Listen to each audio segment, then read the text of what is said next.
Welcome you students for our discussion on boron. Boron is an element of atomic number 5 and mass number 10 and mass number 11. There are two isotopes. 11 fellow is 80% and 10 fellow is about 20%. Anyway, the boron is a highly reactive element. It exists in nature in the combined form as colemnite. Colemnite. Colemnite. Formula Ca2b6 O11 5H2O. Borax. In India we call it as tin cal. And kernite. And of course near Visakhapatnam it is available as boric acid. Even in Puga Valley it is available like that. And this boron, if you want, you can make it by heating the boron oxide with potassium metal.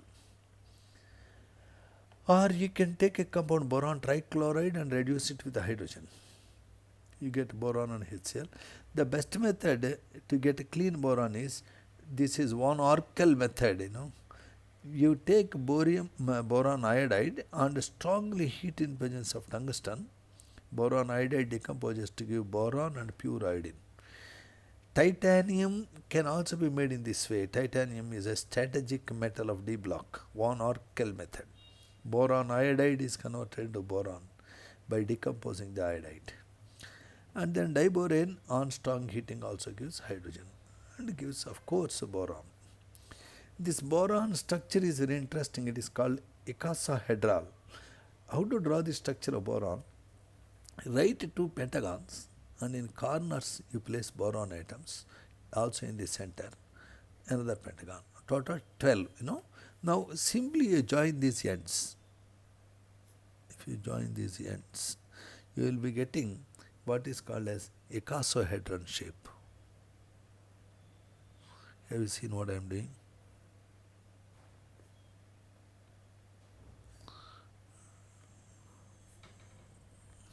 Right. And now this particular shape, okay, is called as icosahedron. This icosahedron has dozen corners and 20 faces. It's an interesting structure of boron, and the boron is a reactive element, a reducing agent. If you heat the boron with magnesium, you get Mg3b2 magnesium boride, where boron has -3 oxidation state. Notice boron of 30th group is always making covalent bonds. It never forms ionic bond by losing electrons. If there is a possibility, it will gain electrons from innocent electropositive metals. But it will never lose electrons, and boron always prefers to form covalent bonds because of its small size, high electronegativity. Anyway, the boron can react with a nitric acid, but it has no reaction with water, no reaction with steam, no reaction with HCl. When you react with nitric acid, the boron gives boric acid and NO2. As nitric acid will react with most of the non-metals to give NO2, it will also give NO2. Boron is a non-metal. Along with that, you get boric acid. If nitric acid reacts with phosphorus, you can think phosphoric acid, nitrogen dioxide. If this nitric acid reacts with say sulfur, you get sulfuric acid, nitrogen dioxide. The nitric acid concentrated can react with non-metals to give their weak acids, here boric acid along with NO2. That is a generalization. The boron reacts with sulfuric acid to give boric acid and sulfur dioxide. The boron is a powerful reducing agent. If you expose the boron to carbon dioxide gas, CO2 will become carbon and boron becomes B2O3. If you expose silicon dioxide sand to boron and heat, the SiO2 will become silicon and boron becomes B2O3. In these reactions, SiO2 is reduced to silicon, CO2 is reduced to carbon by boron. The boron can react with alkalis like NaOH. If you fuse, boron reacts with alkali like NaOH to give Na3BO3 known as sodium borate with the evolution of hydrogen. So these are some typical reactions of boron, and boron is a very important element in the semiconductor industry. Boron rods are used as some control rods in nuclear reactors, so on. Now we look at another important compound, borax. As I already stated, borax is naturally available in India as tin called Na2B4O710H2O. And this is a very important substance. It is used in manufacture of borosilicate glass, a glass which can withstand very high temperatures. It is also used as its solution, mild antiseptic to treat open wounds. When you are welding or soldering, it acts as a flux, and it is also used as antiseptic in soap industry. How to make borax if you suppose you don't have naturally? Bring a colemnite, add washing soda aqueous solution. Na2CO3 reacts with the colemnite to give borax. Ca will become CaCO3. Additionally, you get sodium metaborate, NaBO2. Or else you can bring boric acid. It is available near Visakhapatnam naturally. React this boric acid with washing soda solution, Na2CO3. You get borax, carbon dioxide and water. So, very important property of borax, I would say, in aqueous solution, if you dissolve borax in water, urgently the borax, which is a salt of strong base and a weak acid, break down to give parent to strong base and undissociated weak acid. This phenomena where salts of one strong fellow, one weak fellow. Strong fellow can be base, weak fellow can be acid.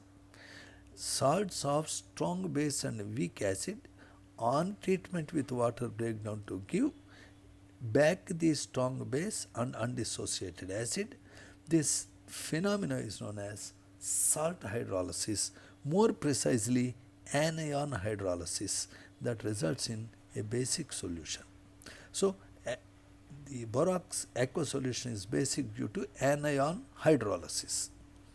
Okay, now coming back, what happens when borax is heated? If you heat borax, it loses water and it swells, bulges. When it bulges, it becomes a white mass of Na2B4O7. And then on further heating, it will give you sodium metaborate NaBO2 and B2O3. This particular sodium metaborate and B2O3 looks like a glass bead, and we will come back to this important material because this is used in identification of certain metal ions in inorganic laboratories. The popular test is called borax bead test. We will come to it after a minute. How to identify whether you have borax? This is a common test for borax or boric acid. If it is borax, add sulfuric acid aqueous solution, automatically it will become boric acid along with sodium sulfate. Directly, if it is boric acid, okay, no issue. Take this fellow, add ethyl alcohol, the popular C2H5OH, which is used to make whiskey, brandy, rum, gin, so on. This alcohol reacts with the boric acid to give vapors of triethyl borate. These vapors of triethyl borate, if you put a flame, they burn beautifully with a green edge. So how do you do this test? Take your white material, maybe boric acid or borax. If required, add sulfuric acid if it is borax. If it is boric acid, no need. To that add alcohol, start boiling and put a burning splinter at the mouth. Okay. If you are getting a green edged flame, automatically say it is borate ion. Okay. Now, there is a very popular test called borax bed test. This borax bed test is used to identify metal ions. You take any salt of cobalt, copper, chromium, nickel, manganese. The salts of these fellows, when strongly heated with borax, automatically get converted into B2O3 and the concerned metal oxide. Maybe cobalt oxide, copper oxide, chromium oxide, nickel oxide, manganese oxide. B2O3 and the metal oxide together make the metal metaborate, MbO2 taken twice. The metal metaborate has a characteristic color. If that appears blue as if it is a blue bead, then you say the metal in question is cobalt. If that appears to be dark blue, you can conclude it is a copper salt. If that is green, you can conclude the given salt is chromium salt. Brown indicates nickel salt. Pink indicates manganese salt. So you don't know what salt is given to you. You take that salt, you add it to borax, strongly heat, automatically you get a metal metaborate that has characteristic color. By looking at the color, you can see what metal salt it is. This popular test is called borax bead test. Finally, we will look at the structure of the borax. Actually, in borax, you can find B2O5 OH taken 4 times 2 minus ions. And in this salt, or these ions are arranged like this. Borons are there in a tetrahedral fashion. Each fellow is connected by oxygen bridge. There is also a oxygen bridge between the central borons, and there is no oxygen bridge between these two. It means 2 borons are having 4 bonds tetrahedral, and 2 borons are having only 3 bonds. Whenever boron is making 4 bonds, it gets minus charge. So it has 2 negatively charged tetrahedral B minus units, whereas 2 borons don't have any charge. Because it has a minus charge, to neutralize these 2 minus charges, borax has 2 sodium ions, Na2B4O7 10H2O. That is its general formula. Please practice the structure, count how many oxygen bridges are there and how many sigma pi bonds are there. This is a note on the structure of borax. Finally, very quickly we talk about the boric acid. Boric acid is naturally available, as we stated, in Visakhapatnam of Andhra Pradesh. It is available in many places in India. Mainly it is used in manufacture of food preservatives. It is a mild antiseptic. Boric acid is also used as a carom board powder. The diluted solution of boric acid can be used as eye wash lotion, and it is also used to make glazed tiles, the tiles used for flooring. Notice, if you don't have boric acid naturally, you can take borax, add hydrochloric acid and water. The treatment of borax with hydrochloric acid and water give boric acid. If you have colimnite, you put sulfuric acid or bubble SO2 in water, you get boric acid. Or you take boron trichloride, put it in water, due to hydrolysis you get boric acid. Or there is something called boron nitride. Boron nitride is a material that is obtained by burning boron in air. Along with B2O3 you get boron nitride. Boron nitride is available in 2 different forms.